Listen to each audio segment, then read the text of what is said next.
através da nossa página do Facebook, canal do YouTube. Muito obrigado pela sua audiência. A partir de agora, vamos trazer informações para você aqui no nosso noticioso Jornal Ponto de Vista. Para você que está conosco, muito obrigado. Nosso WhatsApp 9264-8734. Ok, Rafael César, seja bem-vindo. Boa tarde.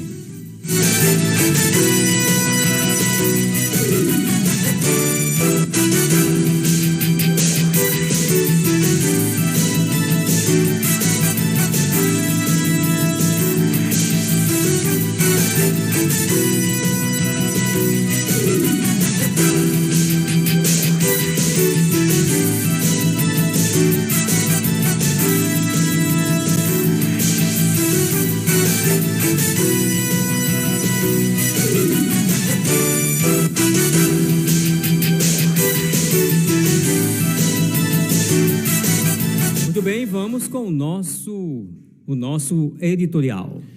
A democracia é uma conquista do povo e não uma concessão temporária que pode ser retirada ao sabor dos fatos e interesses superiores. A democracia brasileira é o resultado de muita luta e sangue derramado nos porões sombrios da ditadura militar. O sonho de um país livre e democrático, onde o povo tivesse o direito de escolher seus representantes, custou muitas vidas. E o melhor jeito de honrar essas vidas é preservar a democracia, custe o que custar. É lamentável testemunhar ataques à democracia que vem ocorrendo nos últimos anos em nosso país. Ficou rotineiro o comportamento agressivo de líderes políticos ao regime democrático. Isso porque seus interesses não tiveram êxito. Que fique claro, a democracia não é um poder de um para poucos, e sim um poder do povo para o povo. Respeitar a democracia é aceitar a vontade soberana do povo, é respeitar e aceitar o resultado das eleições, é respeitar o adversário e não levantar suspeitas sobre o processo eleitoral. E se quiser questionar o processo eleitoral, então reúna provas e apresente à justiça. O que não pode é inflamar a militância com suposições e teorias sem base nenhuma na verdade. Respeitar a democracia é desejar boa sorte ao vencedor do pleito e, no momento oportuno, cobrar a execução dos compromissos assumidos. Ou seja, fazer oposição de forma ética. Simples assim. É inadmissível qualquer ato contra a democracia. Quanto a isso, a sociedade deve ficar vigilante. É inadmissível também desejar o insucesso do eleito e, consequentemente, o sofrimento do povo. Desejar isso é revelar um alto nível de imaturidade política e a incapacidade pulsante de aceitar a vontade popular.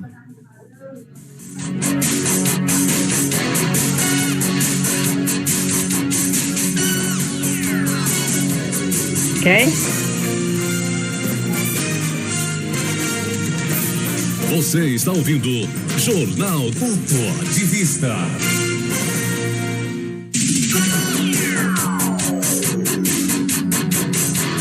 Muito bem, estamos de volta aqui no Jornal Ponto de Vista, aqui da sua rádio Som da Terra FM. Daqui a pouquinho também tem Luiz Alves, né, Rafael? Exatamente, tem Luiz Alves, mas hoje tem participações especiais, né? Vamos receber historiadores, professores, Ana Nunes, professor César. Hoje vamos falar aqui sobre o autoconhecimento, né? O autorreconhecimento é a história de luta, né, da comunidade negra no Ceará, na nossa cidade. Amanhã é o dia da consciência negra e nós vamos trazer todas essas informações, debater aqui fatos, informações importantes para o nosso povo, para a nossa cidade, para você que está acompanhando aí o nosso noticioso Jornal do Ponto de Vista. Como eu falei na abertura do editorial, né, que nós recentemente tivemos aí no último domingo a escolha do novo prefeito e vice-prefeito, e que a vontade popular, através do voto democrático, seja respeitado. Vamos já se preparar aqui para a entrevista, ver se já chegou por aqui, já está por aí a Ana Nunes, César. Eu estou vendo aqui a imagem aí da Ana, tá Está um pouquinho invertido aí, viu, Ana? Mas eu quero, você que está acompanhando aí o nosso noticioso Jornal Ponto de Vista, nós vamos falar aqui de um tema bem importante. Eu queria, antes de trazer aqui as informações, só dizer que, graças a Deus, foi recuperada, a polícia conseguiu recuperar a moto, né, de Rosana Rodrigues aqui do Rosário, a moto que foi roubada aqui na comunidade, e houve uma grande mobilização, tanto da população milagrense como da polícia, e conseguiu rapidamente recuperar a moto da nossa grande amiga Rosana. Parabéns aí à polícia, que vem fazendo um brilhante trabalho nesses últimos dias na nossa cidade. É assim que nós devemos valorizar o trabalho da polícia. Vamos aí, né, Samuel? Tudo ok? Vamos chamar aí quem está conosco, é a Ana Nunes, né? Ana Nunes, que é nossa diretora, foi minha professora, diretora do estadual, grande historiadora, né, grande defensora dos movimentos sociais aqui na nossa cidade. E eu quero trazer mais uma vez, com imenso prazer, dar boa tarde a Ana Nunes. Seja bem-vindo, Ana Nunes, à Rádio Som da Terra FM.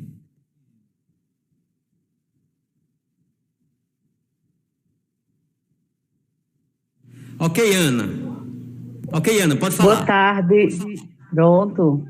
Boa tarde aos ouvintes da Som da Terra FM, aos telenautas, né, que estão nos acompanhando pelas redes sociais, aos meus colegas, né, professores, o professor César e ao professor Jeremias Rocha, que também está com a gente para esse debate, a Rafael e a Samuel, que não medem esforços, né, para abrir o espaço para a gente, para debates importantes nessa emissora. Então, muitíssimo obrigada desde já por esse espaço novamente aberto para que a gente possa discutir uma temática tão importante. Porque quando o movimento negro em nível mundial coloca que vidas negras importam, isso não quer dizer que as outras vidas não importem. Ele quer dizer que, nesse momento, as vidas que estão correndo risco são as negras, e por isso que elas importam. Por isso que a gente precisa discutir essa temática, não é? Porque nós precisamos viver, a nossa juventude precisa viver, o número de jovens mortos é imenso nesse país, e não só nele, e a gente precisa iniciar, né, a discussão pela importância de todos terem direito a conhecer a África, não só os negros, mas também todos aqueles que formam essa grande nação que é o Brasil, os negros e os não negros também, porque, na verdade, a história da África, e que foi construída lá e que, né, enraizou aqui nesse país, é a história de toda a nossa nação. Não existe identidade nacional, nem para brancos, nem para não brancos, ou nem para brancos, nem para negros, sem a história da África, como também não há sem a história da Europa, né? Só que a história da Europa, ela sempre foi colocada, né? Então, a questão que nós vamos discutir aqui hoje é isso, né? Que a gente precisa entender que vidas negras importam, não que as outras não importem, mas é porque é a vida da juventude negra que está correndo risco, é a juventude negra que compõe a maior parte da população encarcerada desse país, é a juventude negra que precisa de cotas, porque o Estado brasileiro, durante 300 anos, construiu um regime de segregação, e aí precisa reparar, né? Então, é por isso que o movimento Vida Negras Importam, e a gente está aqui para nos colocarmos enquanto negros que somos, né? Discutir essa questão da negritude em Milagres, da negritude nas escolas públicas, e da história dos negros no Ceará e em Milagres, certo? Então, muito obrigada pelo espaço aberto, Rafael e Samuel, na Rádio Som da Terra. Considerações iniciais. O professor César, né? Seja bem-vindo, professor, mais uma vez. Rapaz, nós estamos aqui só com mentes brilhantes da história, historiadores. Um abraço aí, professor César, seja bem-vindo. Boa tarde, ouvintes, né? Boa tarde, Rafael, boa tarde, Samuel. Quero agradecer, né, mais uma vez o espaço, né, que vocês abriram aqui para a nossa escola e para a comunidade de Milagres. É importante esse espaço, eu já tinha dito de outras vezes, né, porque é a partir dele que nós podemos repercutir as políticas públicas, né, do nosso país, do município e do estado, né. Então, esse momento aqui vai ser um momento importante que a rádio abre para nós, porque nós vamos discutir, né, a questão étnico-racial em nosso país, em nosso município, né. No caso, eu me coloco como Milagres, né, mais uma vez, né. Eu estou em Brejo Santo, mas eu me coloco, porque eu trabalho aí já fazem quase 10 anos, né, e eu me coloco aí dentro para discutir com vocês as questões do município, né, as questões do estado, do Ceará, as questões do Brasil.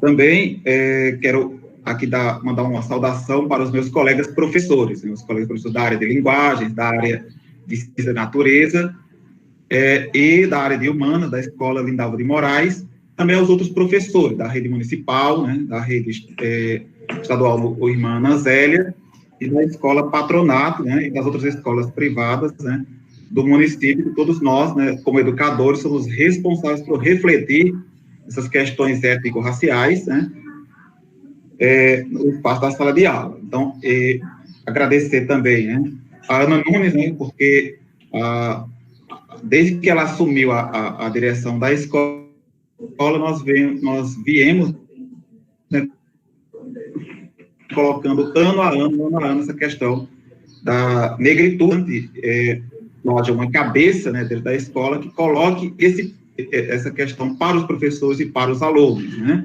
É claro que todo mundo se articula, né, no momento de fazer, evidentemente, mas e também quero mandar saudações para os meninos, né, os meus alunos, né, dos primeiros anos, segundo e terceiro ano, né, da Escola Lindalva de Moraes, e todo o grupo dos estudantes da escola, né, das escolas do Milagres, né, e os meus amigos, né, os que já terminaram o ensino médio, né, os meus colegas funcionários da escola, todos eles, né. Espero que nós tenhamos aqui um momento proveitoso, né, de troca de saberes, de troca de conhecimento. Então, essas são as minhas saudações iniciais.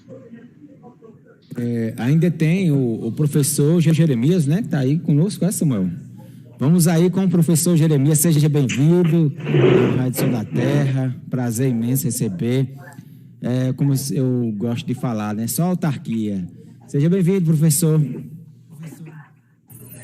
Muito obrigado, boa tarde a vocês, boa tarde aos ouvintes da Som da Terra, do YouTube, do Facebook e também da rádio em geral.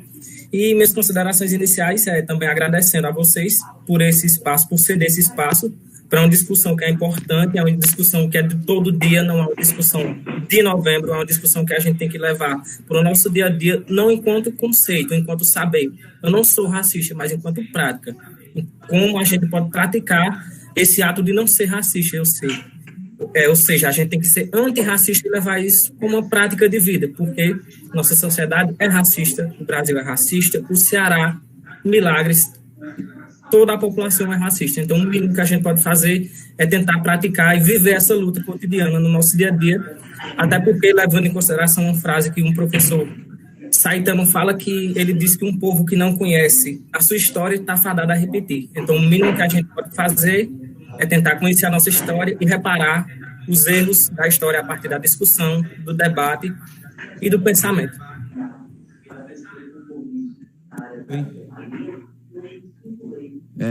Muito bem, vamos começar aqui o nosso bate-papo, né? Nossa entrevista aqui, começando por Ana Nunes. Nós sabemos, aproveitando o gancho aí na fala do professor Jeremias, nós sabemos que o nosso país, né, infelizmente, é um país ainda que não se deu conta de atos, né, vários atos, né, preconceituosos no nosso Brasil. Sabemos que a maioria das pessoas que estão nos presídios são negros e pobres. E aí, Ana, como você enxerga essa realidade aqui no nosso país, mas trazendo para o estado do Ceará, quais foram as conquistas, o que podemos mudar sobre essa realidade aqui do nosso estado também, sobre as pessoas negras?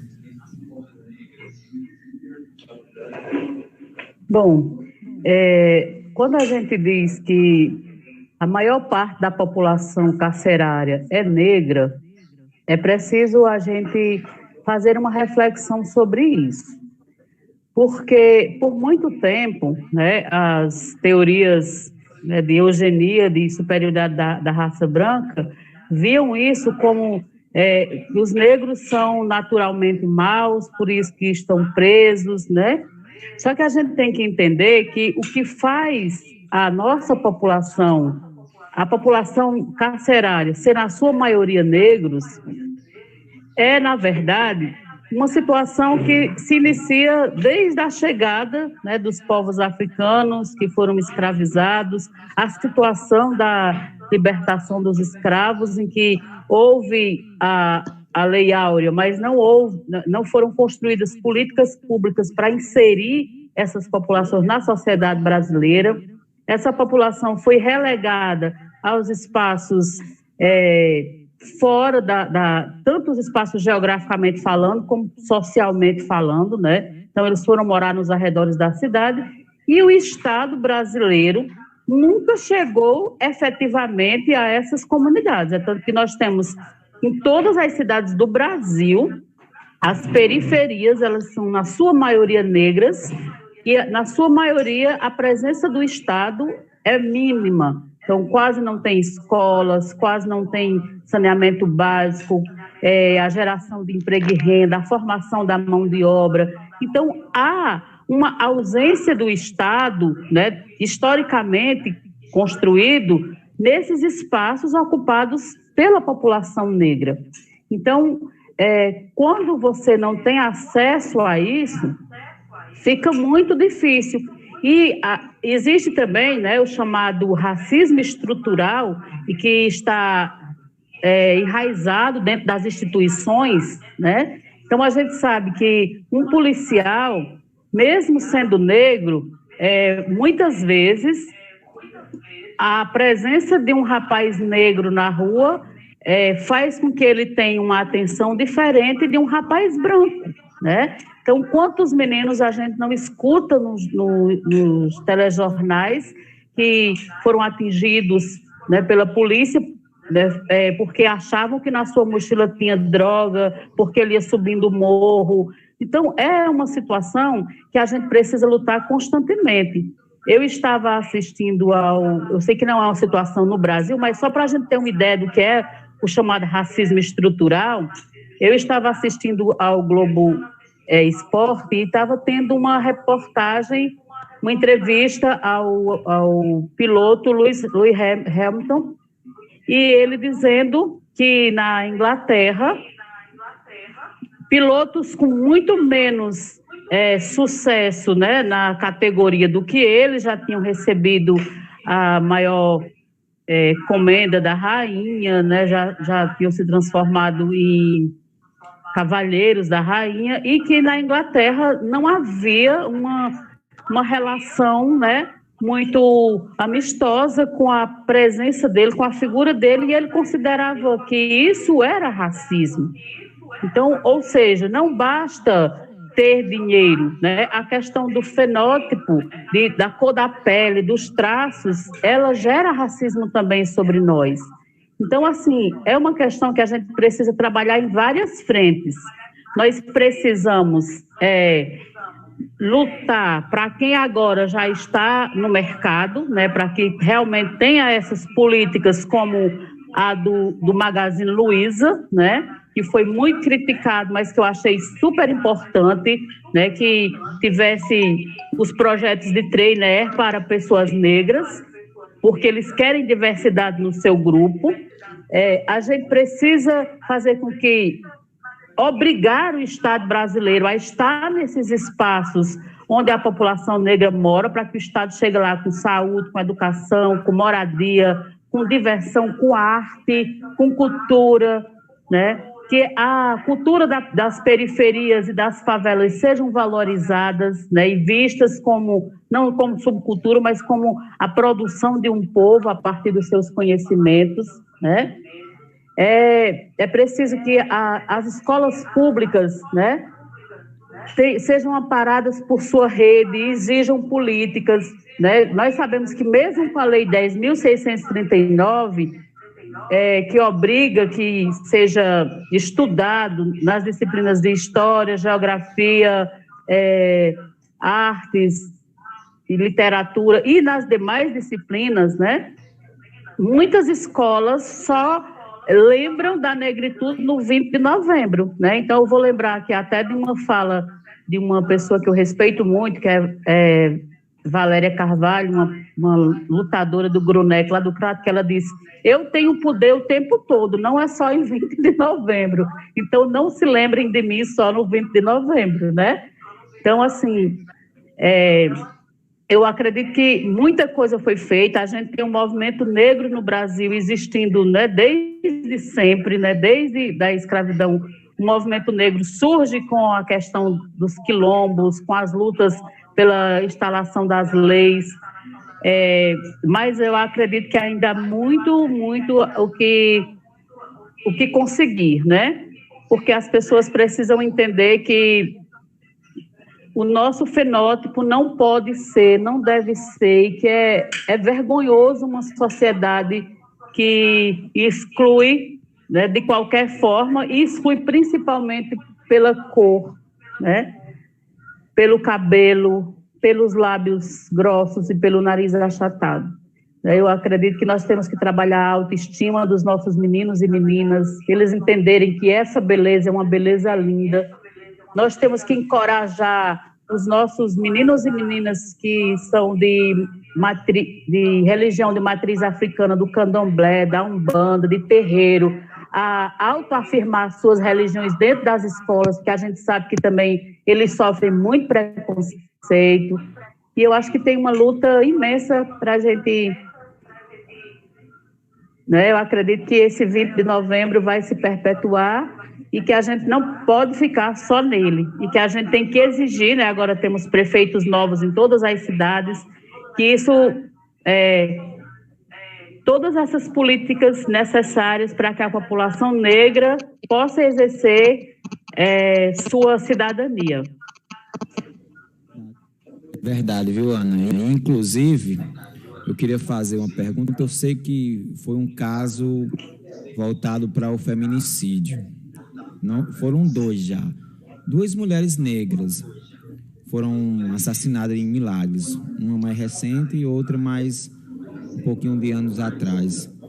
Até essa situação, bem coincidente, né? As mulheres também estão sofrendo nessa situação. Inclusive, né, como eu registrei aqui, né, foi o caso da Samires, que foi morta, né, aqui na nossa cidade. E foi outro caso ali do Habitat, outra jovem negra também que veio a morrer por conta do feminicídio, né?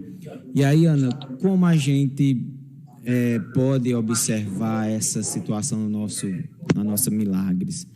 É importante a gente implementar políticas públicas, conscientização para a comunidade negra. Como é que nós podemos melhorar essa situação, reverter?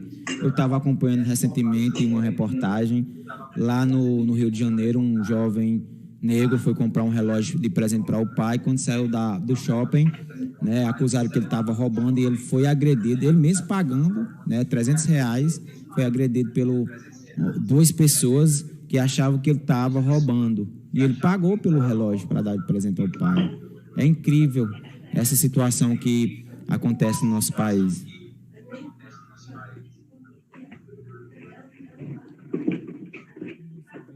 Essa situação, Ana. Bom, como é que a gente pode, né,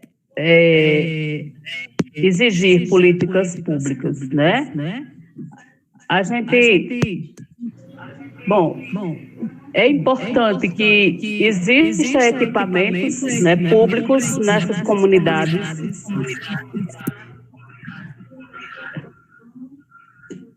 Tá tendo um eco? É comigo ou é com vocês? Aí tá atrapalhando meu raciocínio.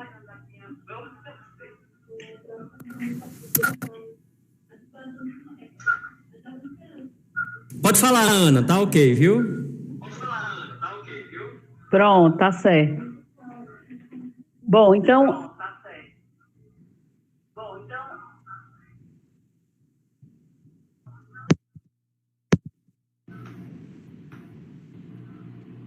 Caiu o contato da Ana, foi? Enquanto a Ana retoma, vamos ver se nós conseguimos falar com o professor César, né? Nós estamos aqui via internet, viu, pessoal, com os professores. E aí, César, como você enxerga essa situação do nosso país, essa questão racial que está impregnado? O povo diz, não tem preconceito no Brasil, mas cada dia vem acontecendo atos que deixam a gente abismado. A Ana retornou? Pronto, vamos lá, Ana. Pronto, então, como eu estava dizendo, olha, se você observar no mapa da violência de 2019, mais de 60% dos jovens de 15 a 26 anos eram negros. Então, assim, a gente precisa de uma formação mortos pela polícia. Então, a gente precisa que a formação dos policiais, né, seja mudada, né? A gente não é contra a polícia, a gente é contra a polícia que mata, né? A gente é contra a polícia que revista um menino na rua só porque ele é negro. A gente é contra a polícia que lá no bairro dos Jardins, em São Paulo, se caga porque um playboy diz venha bater em mim, mas invade a casa, né, das pessoas nas favelas. A gente é contra essa polícia. Então, a gente entende que há uma má formação da polícia, né? Então, a gente precisa que a polícia seja formada para uma prática antirracista, né? E aí... a gente precisa também que as secretarias de educação, dentro de seus currículos, nos seus programas, também haja uma construção do conhecimento antirracista, que dê aos meninos o direito de conhecimento da produção do seu povo, que a ciência no Brasil deixe de ser eurocentrista e passe a valorizar a construção do conhecimento que nasce, né, na África. A gente precisa que os concursos públicos tenham cotas, que nas universidades tenham cotas.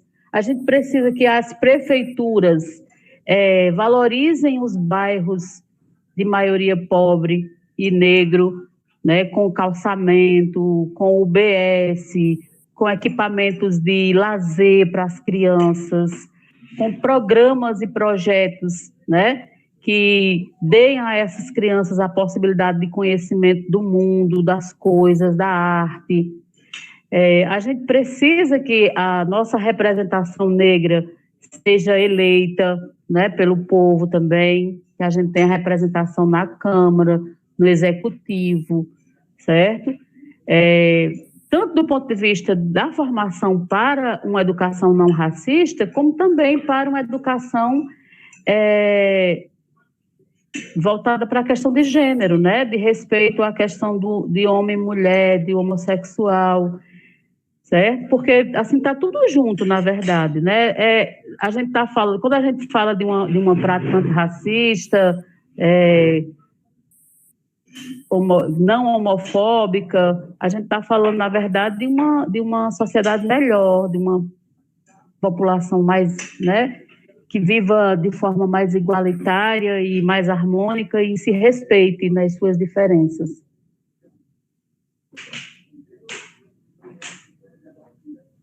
Outro jovem negro e gay no país que foi agredido simplesmente por ser negro e ser gay. É incrível.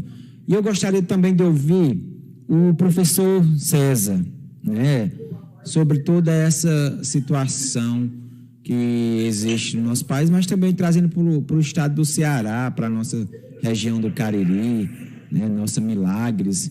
como o professor avalia, né, toda essa situação, nós precisamos melhorar cada vez mais. O que falta, o que tem que acontecer para a gente acabar, não sei se tem como acabar o preconceito, eu acredito que é um tabu ainda, mas como você enxerga toda essa situação, professor?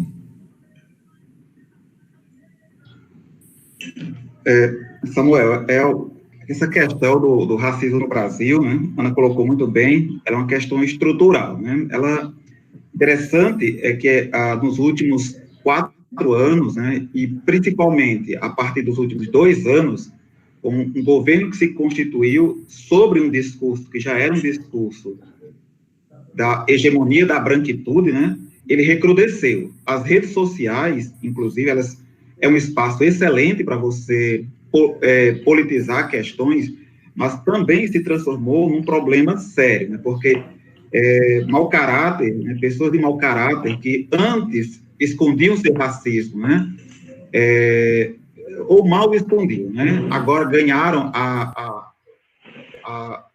esse canal, né, esse canal para repercutir seus discursos racistas. Eles se tornam anônimos na internet, nas redes sociais e repercutem esses discursos racistas, né.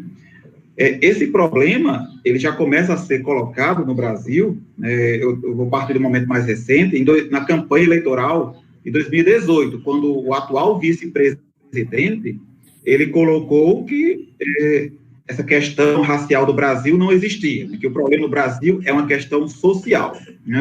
Ele colocava o seguinte, não existe racismo no Brasil, porque o problema do Brasil, ele é social, nós temos que resolver somente os problemas sociais do país, né? E aí, a imprensa não deu atenção, a imprensa fez questão de abafar, né, os movimentos negros, que são bem atuantes, desde o século XIX. Eles foram em cima, mas a imprensa, a mídia brasileira, ela compactua com esses discursos racistas, né, porque quando a gente observa a grande mídia, ela é formada por pessoas da elite branca brasileira, da classe média alta para cima. E eles sustentam esse discurso de que, se nós resolvermos os problemas sociais do Brasil, acabaremos com a exclusão do negro, o que é falso. Nós precisamos resolver o problema da exclusão do negro para resolver o problema social do Brasil. E eu digo isso porque, olha só, o IBGE, em 2010, constatou que nós somos 200 milhões de pessoas. Atualmente, já estamos... A projeção é para atingir 212, mas vamos pegar o censo de 2010, 200 milhões de pessoas. Desses 200 milhões de pessoas, constatou-se que 54,9% são negros. Quer dizer, 109 milhões de pessoas são negras no Brasil. A maioria dos brasileiros são negros.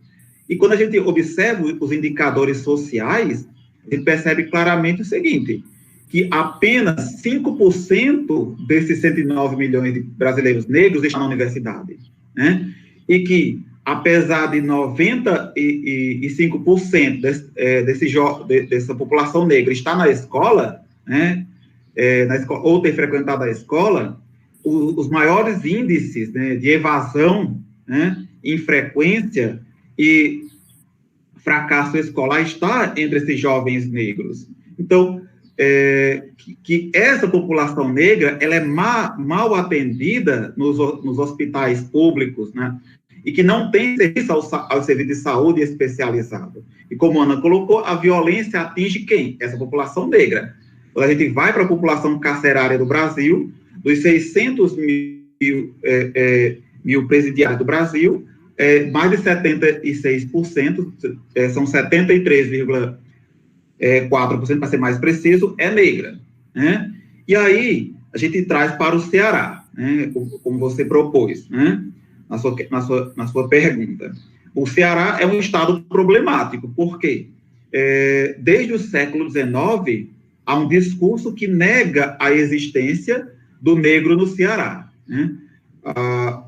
Essa elite que criou o discurso, né, do caboclo cearense, né? O Ceará é um lugar que teve poucos escravizados, né? O Ceará é um lugar que quase não teve pessoas, trabalhadores escravizados. Esse o discurso que a gente encontra nas narrativas históricas, sociológicas e antropológicas dos intelectuais cearenses. Claro que, atualmente, nós estamos vivendo um momento no Ceará em que pesquisadores da URCA, da UES, da UFC, né, da UFCA e da UVA estão desconstruindo essa projeção, mas, infelizmente, ela ainda é predominante, de que o negro não existe no Ceará. O que existe aqui são caboclos, o que é um absurdo, né? Essa classificação caboclo, né? Caboclo é uma construção do século XIX, né? E aí, quando a gente pega os dados do Ceará, a gente pega o primeiro censo realizado no Brasil, em 1872, a gente constata o quê? Que sempre houve uma maioria de população negra no Ceará. Naquele censo, nós tínhamos mais de 80% da população cearense era negra. Quando a gente vai para o censo de 1850, porque de 1872 até 1840, o governo brasileiro acabou com a classificação racial cor no censo, né? Foi proposital isso, para quem não sabe, de 1890 até 1940, vigorou no Brasil, dentro do próprio Instituto Geográfico, política de embranquecimento da população, né? O Mundo Mina Rodrigues e o Oliveira Viana defendiam que em 100 anos, isso eu estou falando de 1911, viu? Em 1911, esses caras foram para a França e escreveram um artigo que foi publicado na revista antropológica francesa, dizendo que em 100 anos não haveria mais negros no Brasil, né? E como é bom a gente guardar esses documentos, para a gente ver hoje o quanto isso era absurdo. E o Estado brasileiro, ele sustentou esse discurso racista de embranquecimento da população brasileira, né? O Estado brasileiro tinha leis nesse sentido, tinha leis para fazer com que brancos casassem com brancos e negros casassem com pardos, como eles chamavam, pardos ou pessoas de pele clara, né? Só em 1950 voltou a classificação racial no Brasil e constatou mais uma vez que a população brasileira ela é negra, né? E foi exatamente nesse 1950 que criou-se um trabalho chamado, principalmente pelo Florestan Fernandes, o grande intelectual Florestan Fernandes, que constatou a existência do preconceito de marca no Brasil, que é o que Ana falava agora há pouco, né? Quanto mais escura a pele, mais racismo você sofrerá, né? E se for mulher, você colocava a questão do feminicídio contra as mulheres negras em Milagres, né? Se for mulher, o racismo, ele se multiplica, né? Quanto mais clara a pele, menos racismo sofrerá, porque o preconceito no Brasil, ele é de marca, né? Um preconceito de marca, não é, se você pode até ser negro, mas se você vai ter gradações no Brasil, e o Ceará utiliza essa prática, os intelectuais cearenses utilizaram essa prática, e ainda utilizam. Então, por exemplo, as pessoas se classificam, moreno claro, moreno escuro, essas classificações absurdas que não existem, né? Que não existem. Em Milagres, né? E aí eu venho aqui para o Carelli, como você propôs no seu questionamento, é surpreendente, né? Eu pesquiso sobre isso, a minha pesquisa de mestrado é sobre isso, sobre as relações étnico-raciais em Milagres, e aí eu constatei, pelos dados dos vários censos, né? Eu acompanhei das projeções dos censos que não tem classificação racial, sempre tivemos maioria de população negra. No último censo de 2010, éramos, né? Em Milagres, né? Eu estou colocando éramos, né? Mas você tem de vocês milagrenses, né? 28.316 pessoas em Milagres. 28.316 pessoas. Autodeclararam-se brancos apenas 7.599 pessoas. Todos os outros se autodeclararam pardos ou pretos. E como o IBGE é junto, né? Todo mundo sabe que a técnica do IBGE é essa, junta para ter a população negra do Brasil, a população parda, que se autodeclara parda e preta. Então, em Milagres, nós temos, né, cerca de 20.318 pessoas negras, né, 71,9% da população de Milagres, ela é negra. E aí, a gente vai para os indicadores sociais, né? Até 2007, os indicadores sociais de Milagres, o IDH, era baixíssimo. Em 2007 foi para médio, né?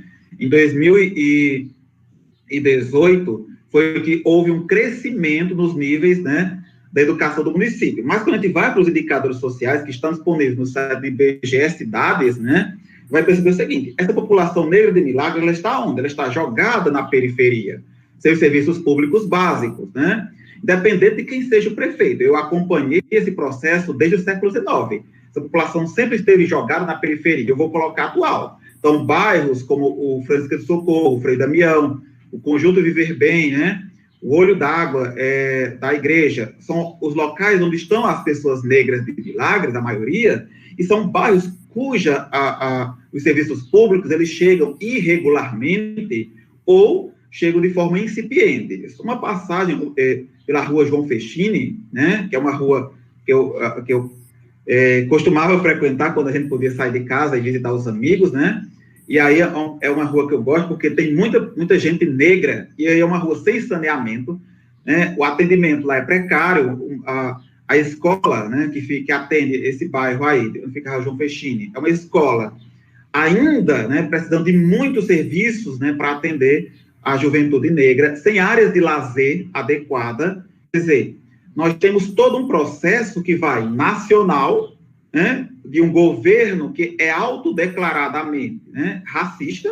Eles não têm vergonha disso, eu coloco claramente, porque eles não têm vergonha disso, né? O presidente, o vice-presidente, a ministra dos Direitos Humanos sempre coloca: não há racismo no Brasil, não há racismo no Brasil, o negro é que se vitimiza, né? Como é o discurso deles, né? No Ceará, onde a intelectualidade mantém um discurso falso em torno do 25 de março, de que houve uma libertação dos escravos de 25 de março no Ceará, porque quase não tinha escravizados no Ceará. No Cariri, onde a população negra vive marginalizada, em Juazeiro, em Crato, em Barbalha, em Missão Velha, em Milagres, em Mauriti, aqui em Brejo Santo.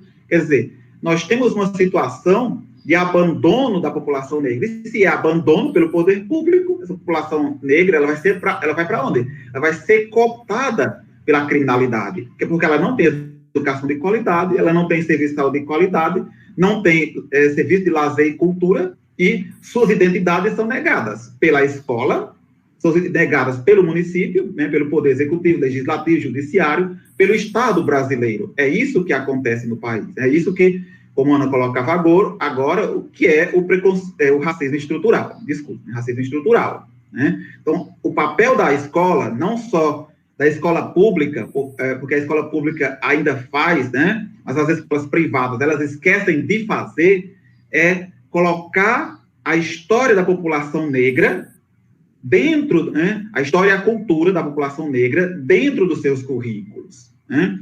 Então, é incrível como a gente tem ausência nas escolas privadas e também nas escolas públicas, né, da discussão sobre a questão das africanidades. Em Milagres, isso acontece muito, né? Isso acontece muito. Felizmente, e aí eu volto a frisar isso, o estadual tem uma prática, né? A gente está ainda engatinhando, mas já tem uma prática. Não é isso, Ana? A gente está caminhando, né? Nos primeiros passos, mas já tem uma prática. Isso porque, Samuel e Rafael, né, e os ouvintes, nós temos mais de 80% de estudantes negros nas nossas salas de aula. É uma pesquisa que nós fizemos com os próprios alunos da escola. Então, isso faz com que nós tenhamos uma escola negra, né?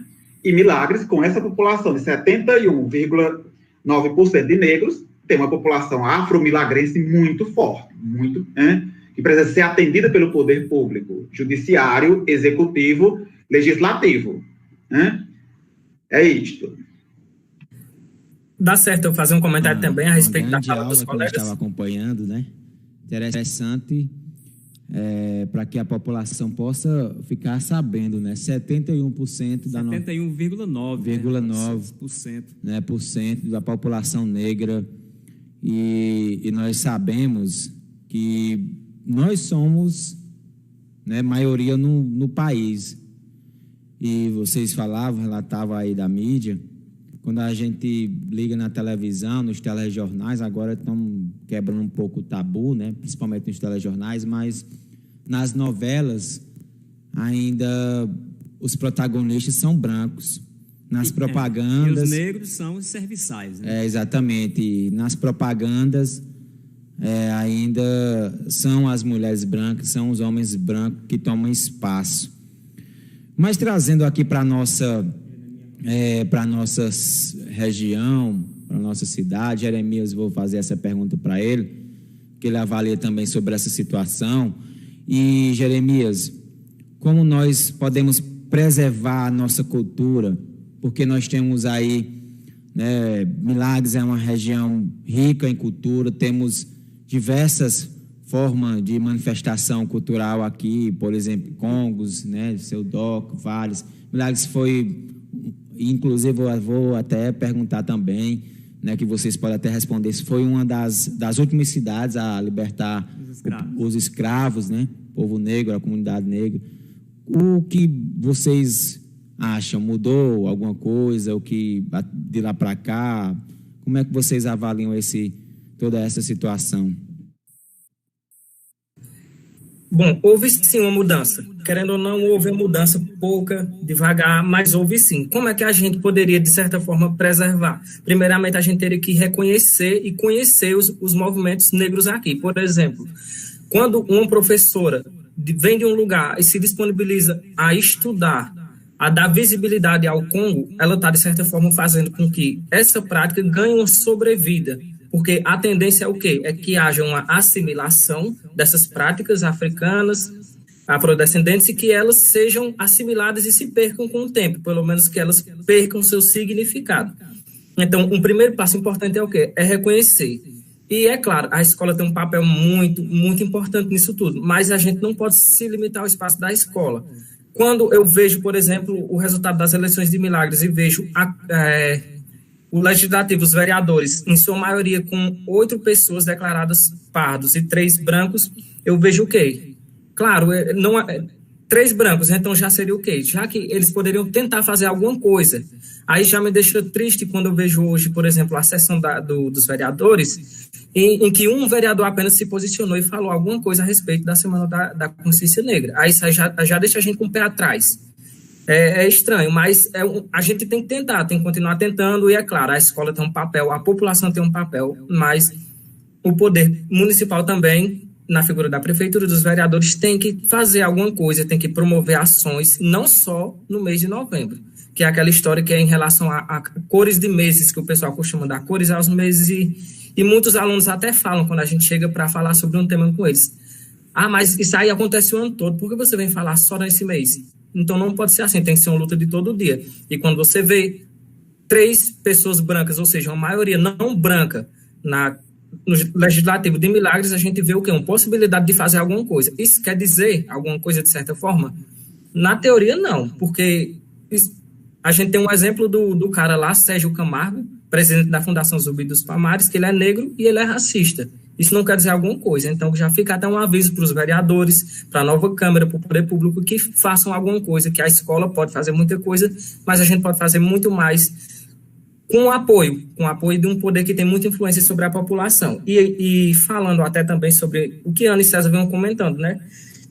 A importância de que pessoas, enquanto pessoas influentes, ou então líderes políticos também se manifestem, que no mínimo se manifestem, preguem um discurso antirracista. O exemplo de Lewis Hamilton, que Ana falou, Neymar, foi um alvoroço muito grande na internet quando Neymar postou no seu Instagram uma postagem em relação ao movimento dos Estados Unidos, o Vidas Negras Se Importam. Por quê? Porque ele é uma pessoa muito influente, ele pode fazer muita coisa, e serve tanto para pessoas que têm um alcance muito maior na mídia, quanto para pessoas políticos. Uma militante negra da França falava, imagine se juntasse Messi, Neymar e Cristiano Ronaldo, com a capacidade de influência que eles têm para serem militantes do movimento negro. Imagine o tanto de conquista, o tanto de apoio que a população em geral não teria a partir da influência dessas 3 pessoas, os 3 que estão entre os 5 mais seguidos do mundo, no Instagram, por exemplo. Então, é uma coisa que também a gente tem que falar, né?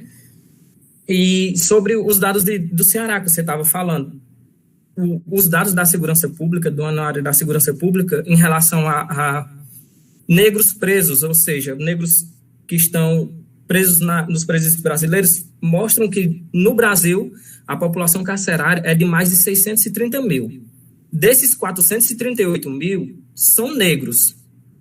É muita coisa, é muito mais da metade, é 67% dos presos no Brasil hoje. No Ceará segue essa mesma lógica.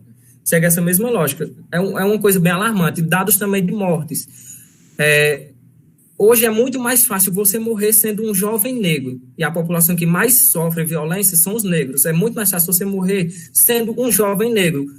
Um jovem branco tem uma probabilidade de morte de 20 entre 100 mil. Um jovem negro é de 70 entre 100 mil. Então, é muita coisa. Olhem, reparem nessa comparação. Em alguns estados do Nordeste, como, por exemplo, o Ceará, é de 100 para 100 mil a faixa de pessoas negras que morrem. Então, essa violência é muito grave. É claro, a gente não vê todo dia, não vê em milagres e tudo, é uma coisa que é muito encoberta. A gente tem que começar dando visibilidade, dar nome aos casos, dar nome às causas, para poder, a partir daí, tentar fazer alguma coisa, né? Tentar lutar, tentar praticar essa luta no nosso dia a dia e tudo mais. Então é alarmante. Quando você vê tudo isso, aí você pode falar, pode justificar. César disse, segundo o IBGE, a maioria da população brasileira é negra. Aí vem um cara e fala, pois por isso que a população brasileira, a maioria dos presos são negros, porque tem mais negro no Brasil. Então por que o Congresso Nacional não é assim? Então por que nós não tivemos presidentes negros até hoje? Então por que quando a gente vê a maioria das câmaras de vereadores dos municípios, a gente não vê negros e mulheres lá na maioria também? É só formada por gente branca. Por que a gente não vê isso, já que a maioria da população é negra? Tem alguma coisa errada aí. Tem alguma coisa errada aí. É uma prática estrutural, como o Ana e César falaram, e isso se agrava muito mais quando tem essa influência dos marcadores sociais, que era o que eles estavam apontando também. Marcadores sociais são problemas. Por exemplo, o racismo é um problema, a homofobia é um problema. Imagine quando você junta dois deles, o racismo e a homofobia, ou seja, uma mulher lésbica e negra. Ela tem muito mais chance de morrer, de sofrer alguma consequência, alguma violência. Então, é um problema muito grave que a gente tem que conversar e debater. E essa história que o Brasil é um país legalzinho, é um país racista, aquela conversa que o Brasil é tão bom, que Deus é brasileiro, a gente tem que começar desmistificando isso. A gente tem que começar pensando o quê? Que nós somos racistas, e eu digo nós, comunidade, professores, Brasil, radialistas, qualquer categoria, mas isso não como forma de acusar a gente e acusar vocês, mas como ponto de partida. Todo mundo é racista porque nós fomos formados numa sociedade racista. E o que é que a gente pode fazer? Reconhecer que sou racista e tentar melhorar a partir daí. É o mínimo e é o começo. É o mínimo e é o começo. É o que a gente pode tentar fazer a partir daí. E para citar de novo o Florestan Fernandes, que César falou, ele tem uma frase muito legal em relação a isso, quando ele diz que o maior legado do Brasil não é a miscigenação, ou seja, a mistura de cores, mas é a desigualdade social. O maior legado da escravidão não foi a mistura racial, mas foi a desigualdade social. Muito bem, estamos recebendo hoje a professora Ana Nunes, professor César, professor Jeremias, hoje nosso bate-papo, entrevista, falando principalmente, né, sobre os fatores que levam ao racismo, preconceito, também é um pouco das conquistas. E eu queria voltar aqui para a professora Ana Nunes. Ana, nos últimos anos eu vi vários e vários ataques às conquistas das pessoas negras, principalmente as cotas, que é uma forma de facilitar, até porque o acesso à faculdade, à universidade, foi um grande tabu para as pessoas negras. A gente, por exemplo, curso de medicina, que é um dos tradicionais, né, só pessoas ricas e brancas que estão lá ocupando, que ainda é um tabu, mas tem as cotas que facilitou um pouco. Por que há um movimento, principalmente, para diminuir cada vez mais o direito das minorias no nosso país?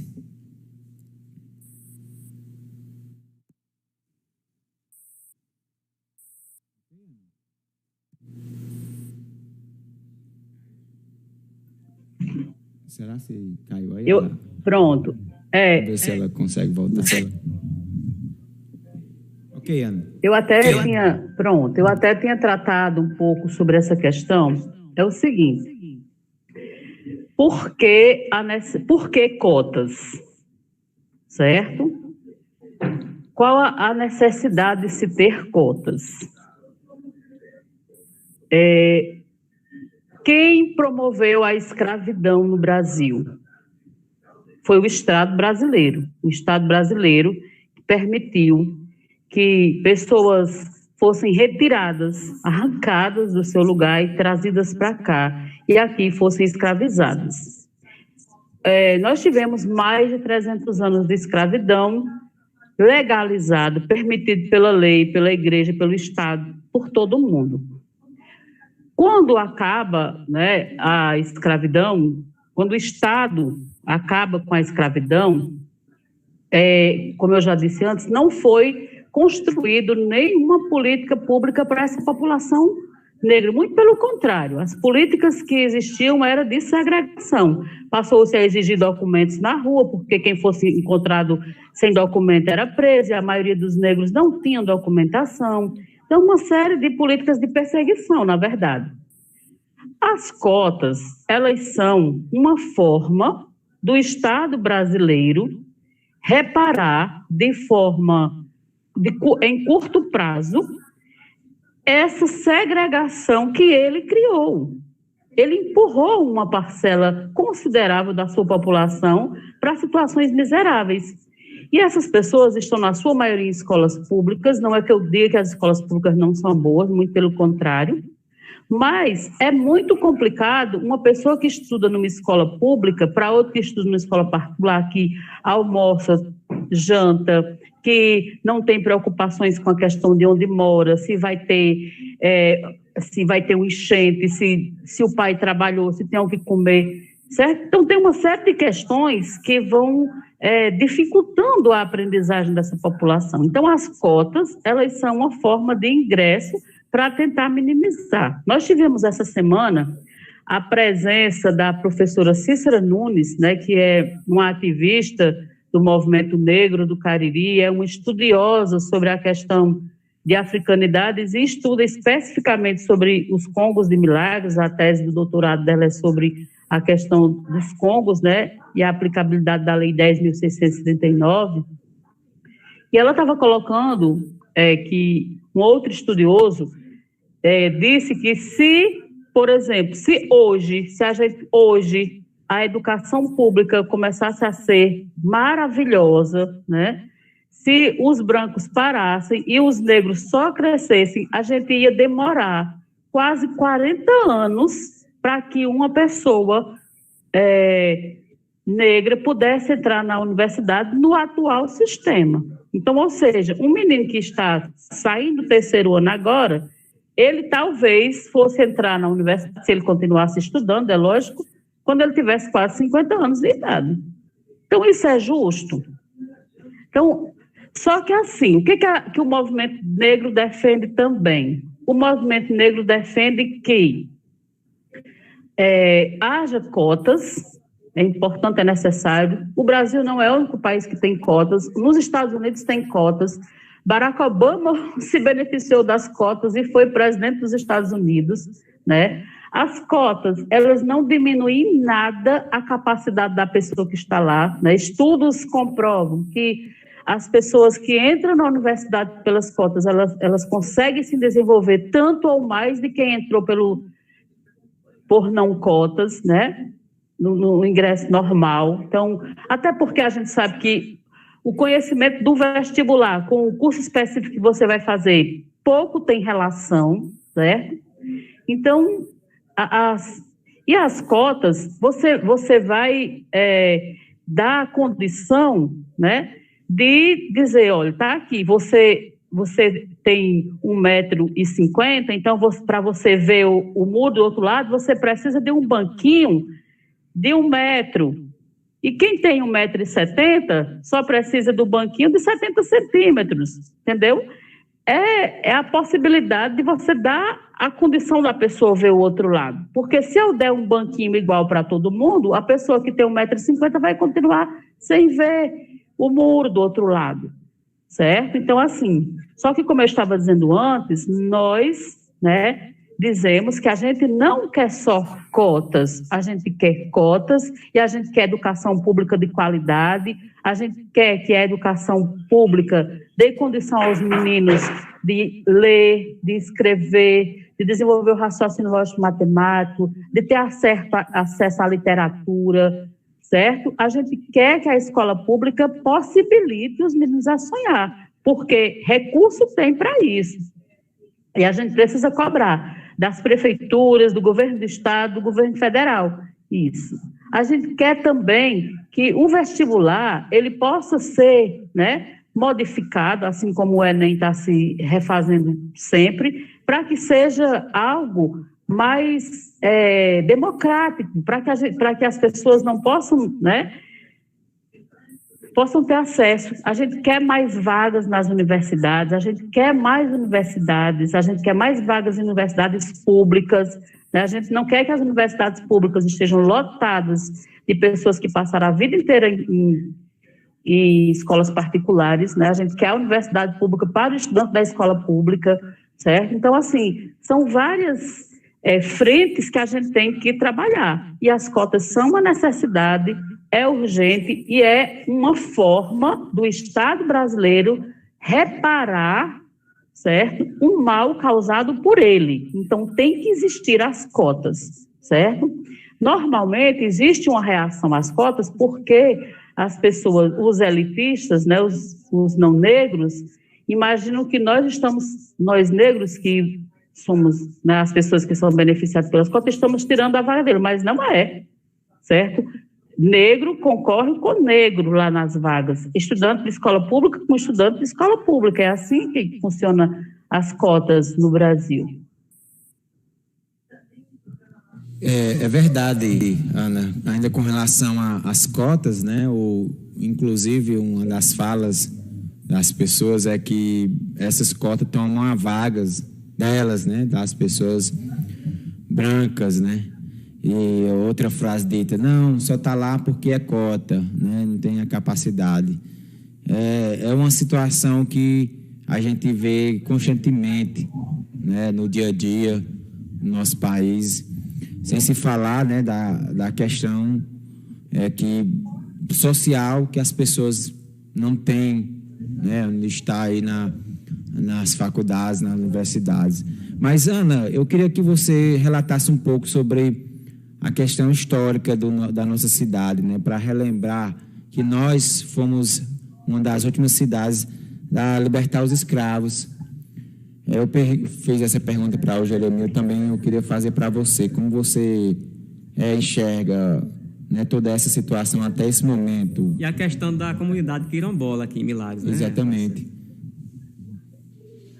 Bom,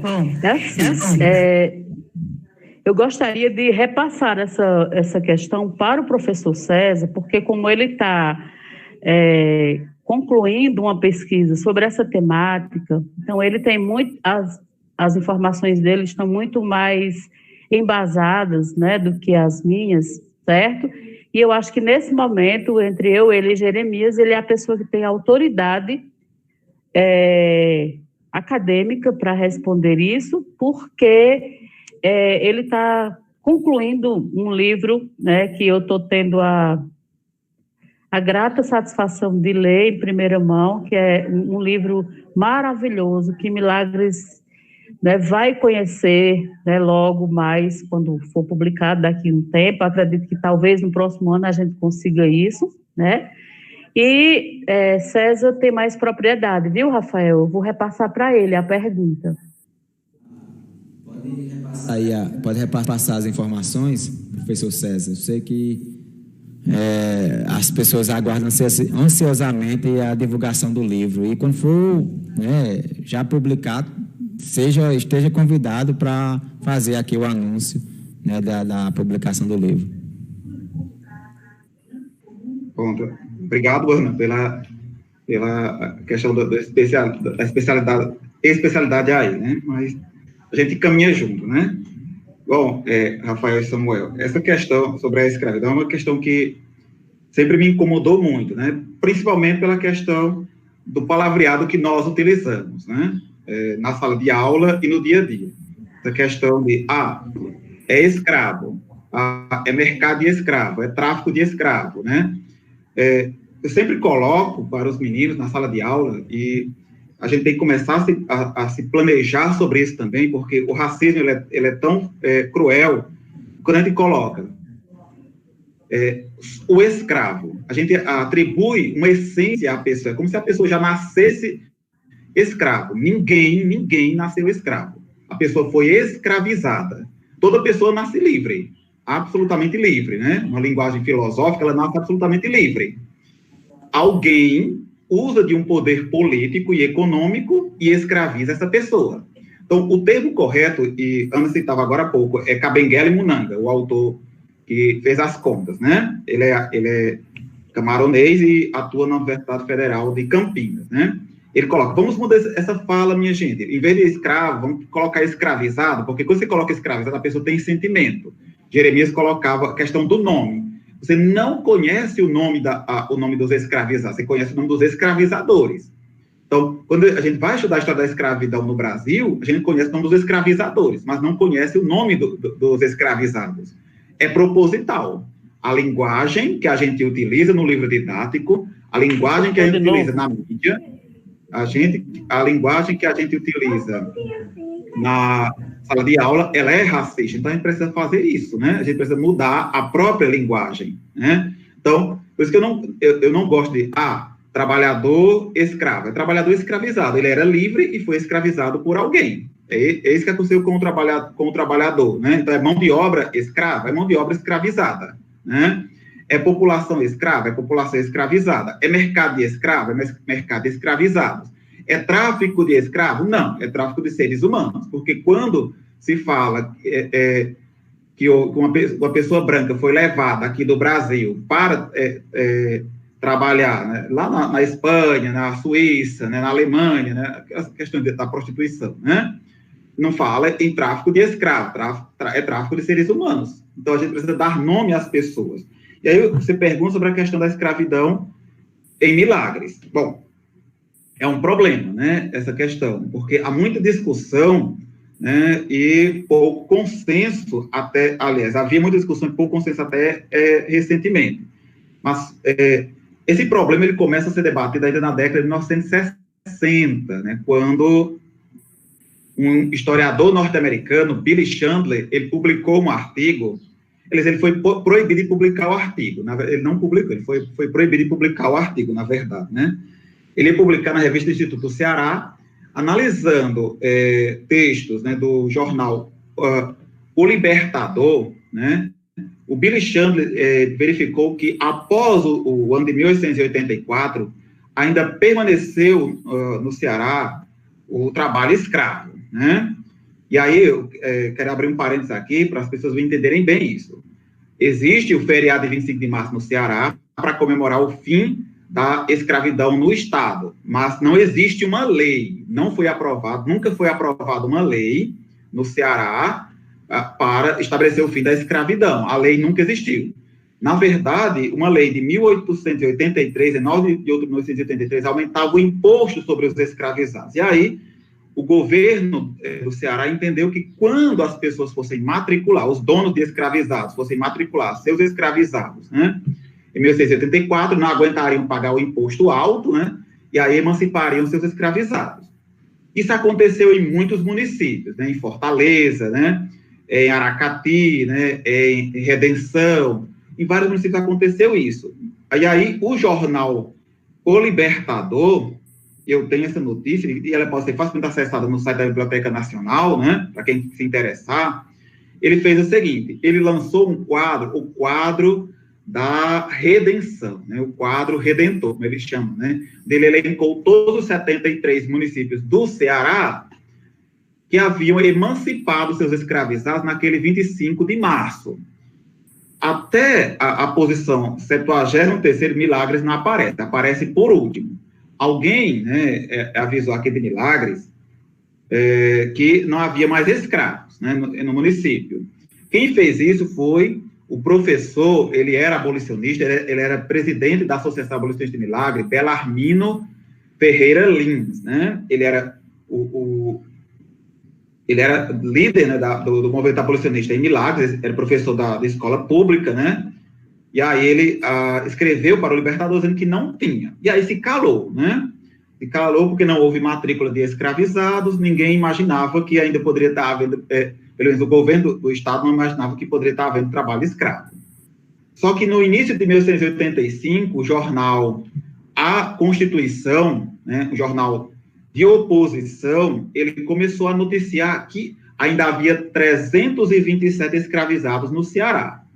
O presidente da província, não era governador ainda, né, pediu um relatório ao juiz Joaquim do Couto Cartacho. O juiz simplesmente fez ouvidos moucos, fez silêncio. Isso, e aí chegou a metade de 1885 e o presidente, né, Miguel Calmon do PAN, ele pediu novamente o relatório, mas aí o deputado Leandro Ratisbona, que era aliado do juiz Joaquim do Couto Cartacho, né, e era um líder político muito forte no Ceará naquele momento, disse ele que não precisava fazer relatório nenhum, que o município responderia ao Ministério da Justiça do Império, e aí manteve silêncio, até que, mais uma vez, no iníciozinho, fevereiro de 1886, o juiz foi intimado a apresentar um relatório imediatamente, e de que se fizesse o cumprimento da lei de 26 de setembro de 1885, que era a lei dos sexagenários, que dava liberdade aos escravizados maiores de 65 anos e punha, é uma lei do Império, uma lei geral, né, e punha todos os escravizados de 60 a 65 anos com 3 anos de serviço obrigatório para o dono, para o seu dono, né? O juiz disse que iria fazer a matrícula e cumprir a lei do Império. Mas passou o ano de 1886 quase completo e ele não fez. E aí o presidente resolveu mandar uma comissão para Milagres para avaliar a situação, porque era o único município, né, que ainda havia, depois de 1884, que ainda havia o trabalho escravo. Joaquim do Couto Cartacho, né, que ele é um dos fundadores de Mauriti, né, o juiz Joaquim do Couto Cartacho, né, ele é um dos patriarcas de Mauriti, ele, temendo as pressões que havia, tanto do governo do Império, quanto do governo do Estado, ele então mandou anunciar que, acabou, não há mais escravos em Milagres, porque os seus senhores estão emancipando eles. Emancipar não é libertar, emancipar é isso, significava isso.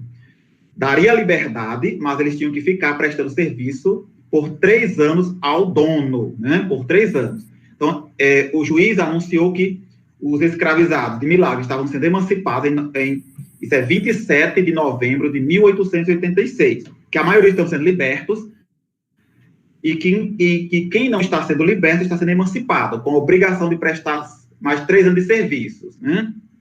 Quer dizer, se não fosse a Lei Áurea de 1888, a escravidão em Milagres só acabaria no dia 27 de novembro de 1889.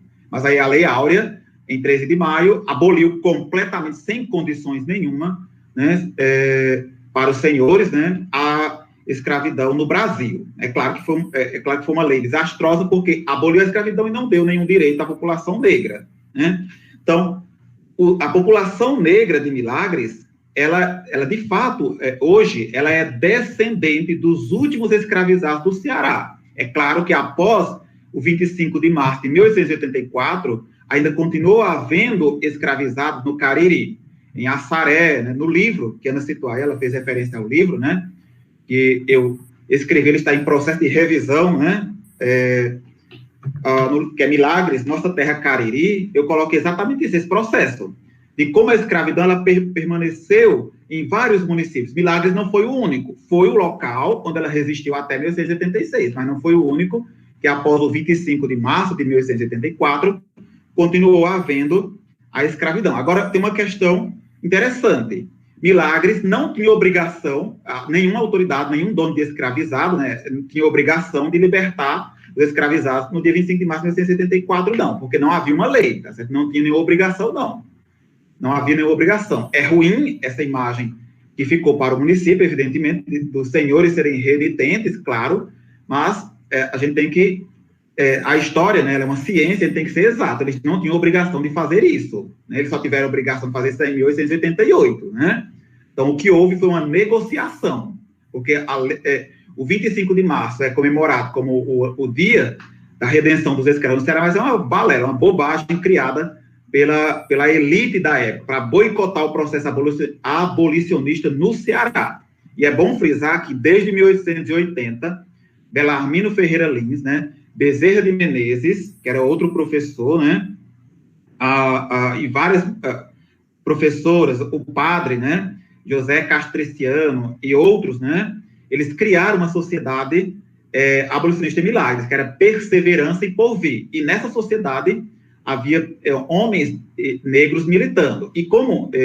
é bom dizer os nomes, né, dos escravizados, né, tem os nomes deles completos, né, Agapito, né, Teresa, né, eles não tinham sobrenome porque eram escravizados, né, Agapito, Teresa, Cosme, Benedito, né, esses nomes todos são citados nos capítulos do livro, né, de forma mais clara. A luta continuou pós-abolição, né, infelizmente, ainda estamos muito longe, em Milagres e no Brasil, de conquistar uma posição para o negro efetivo, né? Só para concluir, voltando à questão da cota, como a cota é essencial, né? Era Samuel colocava agora há pouco, que alguém colocou no chat aí, a questão de que só está lá porque é cotista. De fato, só está lá porque é cotista mesmo. Porque, como Ana colocou, se não fosse a cota, a pessoa que, para acessar um curso considerado curso da elite, como direito, medicina, não teria condições, porque a escola pública do Brasil, ela é de má qualidade. E onde estão os alunos negros? Na escola pública, né? Então, eu, César, sou cotista no mestrado, eu entrei como cotista. Eu não me considero inferior. Não sei se alguém no mundo me considera que o meu conhecimento, ele é inferior ao conhecimento de um branco que entrou sem cota no mestrado. Mas eu e mais 2 colegas negros que estão no mestrado, né, entramos como cotista. O meu colega Evanilson, né, foi candidato a prefeito lá, né, em Belém de São Francisco, ele também é cotista, e ele é inteligentíssimo. Então, nós somos cotistas, não porque nós não tenhamos conhecimento, mas porque nós fomos atrás do nosso direito. Havia um direito garantido, então a gente foi atrás. A gente acessou, nós poderíamos ter acessado a universidade de outra forma? É claro que poderíamos ter concorrido com um banco de 70 centímetros, né? Mas nós tínhamos um banco de 1 metro, então fomos para o de 1 metro, né? E chegamos lá, com conhecimento, né? E aí fica as pessoas que julgam, negro que entra com cota não tem conhecimento, é uma bobagem, porque branco que entra com cota tem conhecimento, então negro que entra com cota tem conhecimento. Eu nunca vejo alguém dizendo assim, aquela pessoa era estudante de escola pública, entrou como cotista no curso de medicina, então ele não tem conhecimento. Sempre volta para o negro. Negro que entrou no curso de direito como cotista não tem conhecimento. É uma bobagem. Então, sempre joga para o negro a responsabilidade, né? Então, mais uma vez, precisamos de uma política pública em Milagres, no Cariri, no Ceará e no Brasil, voltada para a população negra. Jovens negros, né, precisam ser colocados em espaços de poder, né, espaço de poder, que é a escola, a universidade, o poder legislativo, judiciário e executivo. É isto, Samuel e Rafael. Agradecer aí pelas informações. Estamos chegando aqui na reta final do Jornal Ponto de Vista. Muito bom e esclarecedor.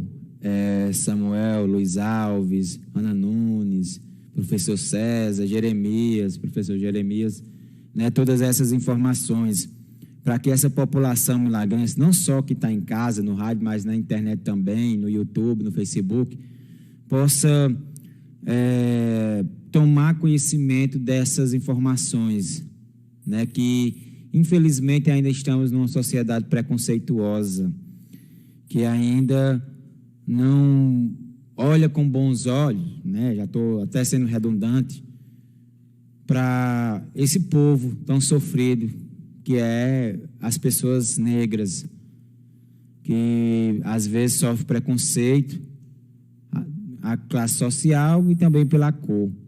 Mas eu quero agradecer aí a Ana, já pedindo aí as considerações finais de vocês e dizer que a Som da Terra FM está sempre de portas abertas e parabenizar pelo trabalho brilhante que a escola estadual, desde que eu estudava lá, fazia movimento de conscientização, né, para esta comunidade, para a cidade de Milagres. Eu acho que é por aí. Nós estamos seguindo um caminho muito bom. Parabéns para vocês. E que mais escolas incentivem, não só se lembrem, eu sei que o estadual faz constantemente movimentos voltados para a comunidade negra, constantemente, porque nós estamos diretamente fazendo reportagens lá, fazendo coberturas, e o trabalho lá é sempre voltado para as minorias, né? Sempre voltado para as pessoas, né, que fazem parte das minorias da nossa cidade. E aí, Ana, já queria agradecer aí a sua participação com suas considerações finais. Agradecer aí, Ana.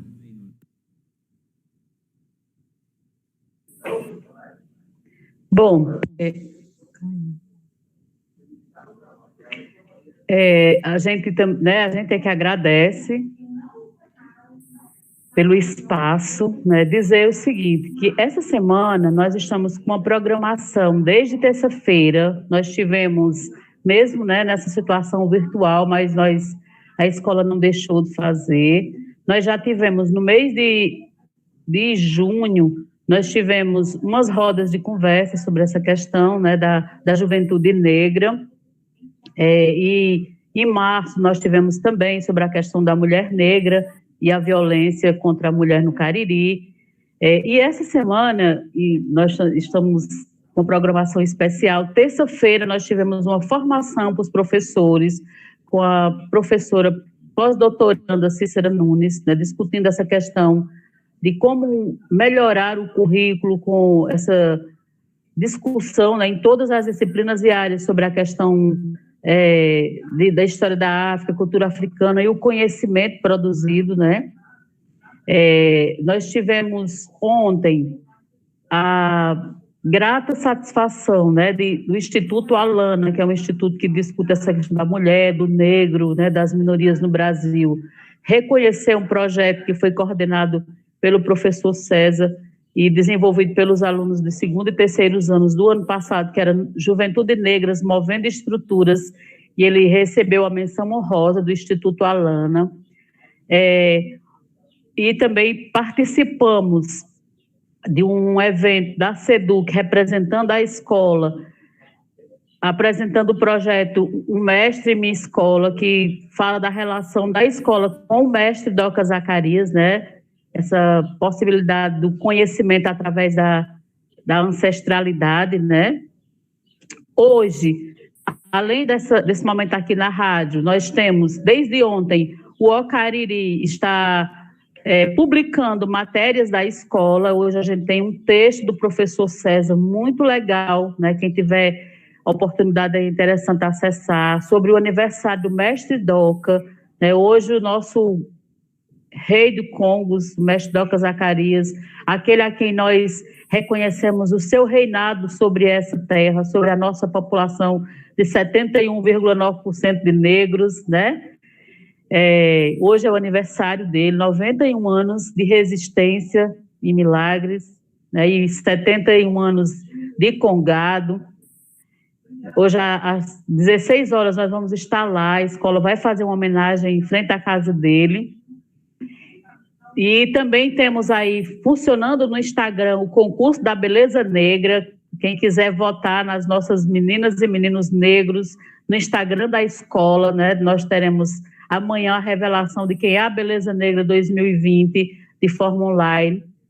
Amanhã também teremos um momento, uma roda de conversa com um professor filósofo de Altaneira, Nicolau Neto, sobre juventude negra e os espaços de poder, né? Porque, como César disse, nós, povo negro, não podemos ficar à margem das decisões, né? Nada sobre nós sem nós, nós temos que ocupar nos espaços públicos, nós temos que estar nas lideranças, a gente tem que assumir a direção das escolas, a Câmara Municipal, os poderes executivos, judiciários, né? Então, como o Jeremias colocou, se nós somos 52% da população, nós também temos que estar nos espaços de poder, né? E os meninos e meninas negras têm que entender que é possível e que nós precisamos estar, certo? Então, agradecer, muito, muito obrigada.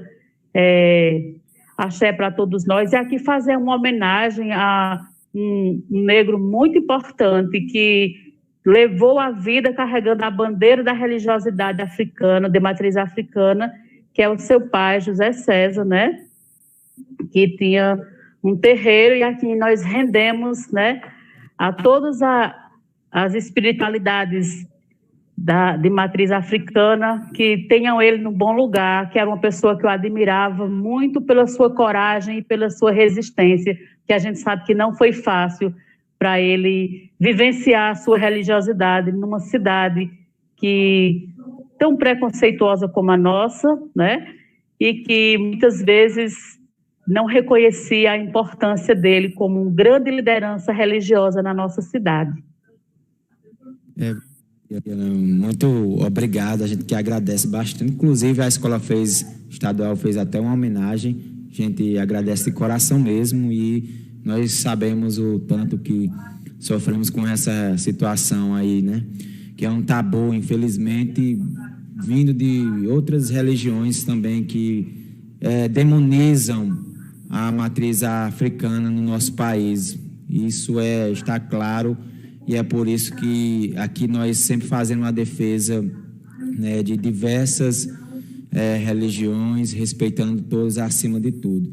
Professor César, né, agradecer também aí Rapaz, nós precisamos dar um título de cidadão. Eu sei que você já é cidadão, mas oficializar esse cara aí. Vereadores aí, né, que já exatamente, eu vou... na nova legislatura, vamos pensando aí. Pois é, merecidamente, viu, Ana? Ele já é milagrense de coração, mas nós precisamos oficializar. Professor César, merecidamente, né, um cara altamente capacitado e nós precisamos valorizar. Sabe mais sobre milagre do que nós milagrenses. É verdade. Suas considerações finais, professor César. Pronto, obrigado, Rafael, obrigado, Samuel, obrigado, Ana, né?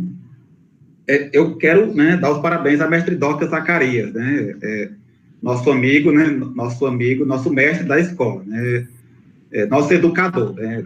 Eu fiz uma postagem agora há pouco, meio-dia no Facebook, colocando lá o mestre Doca como nosso educador, que de fato ele é, nosso educador ancestral, né, e também relembrei a homenagem que nós fizemos a César, né? O César seu pai, Samuel, né? Que a gente conhece carinhosamente em Milagres como Poncho, né? É verdade. E foi um momento, uma liderança importante no município, né? Liderança negra que foi importantíssima no município nas décadas de 80, 90, né? 2000, né? Que na escola a gente trabalha constantemente. Nas minhas aulas de história, né? Eu estou constantemente lembrando ele. Eu lembro que era sua menina, né? Estudava na escola lá, foi minha aluna, ela lembra, né? Eu vejo vários trabalhos com ele, né? Pesquisa também, né? Inclusive fomos entrevistar. Então, a toda a comunidade afro-milagrense, ela está de parabéns, porque Milagres, né?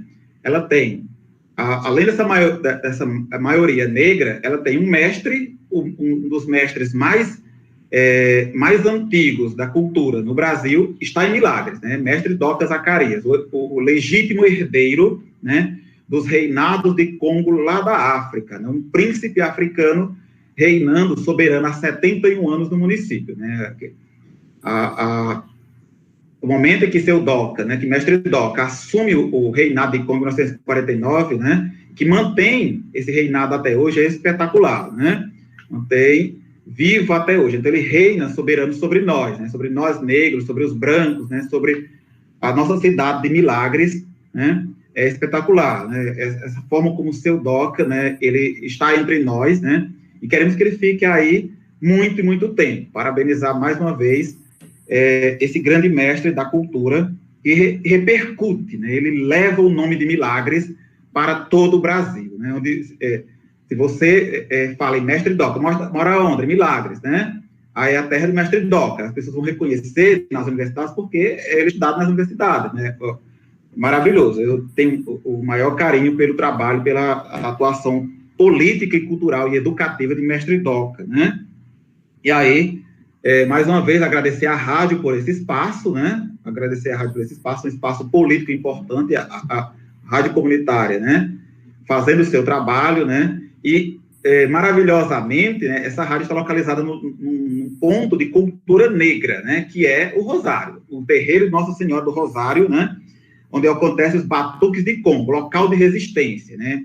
A comunidade de Milagres, ela precisa ser vista pela prefeitura como local para ser conservada. Essa igreja, né, que é a única das poucas do Cariri que ainda mantém a sua arquitetura colonial, construída lá em 1785, né? e que é o ponto de encontro, o momento da cultura negra, né? E vocês estão aí, né? A Rádio Som da Terra está exatamente no local dessa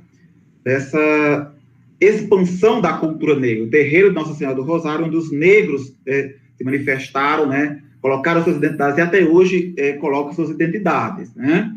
Quer dizer, nós precisamos agora lutar mesmo para que o Rosário seja transformado num sítio antropológico, num patrimônio cultural do município, né? Eu tenho maior carinho por todo mundo aí do Rosário, né? Os meus alunos, a comunidade, porque é espetacular esse local, esse ponto de cultura negra em Milagres, né? Agradecer mais uma vez a Ana, né? Pela atuação dela como diretora negra, né? Da Escola Lindalva de Moraes, né? Eu estava relembrando hoje, né?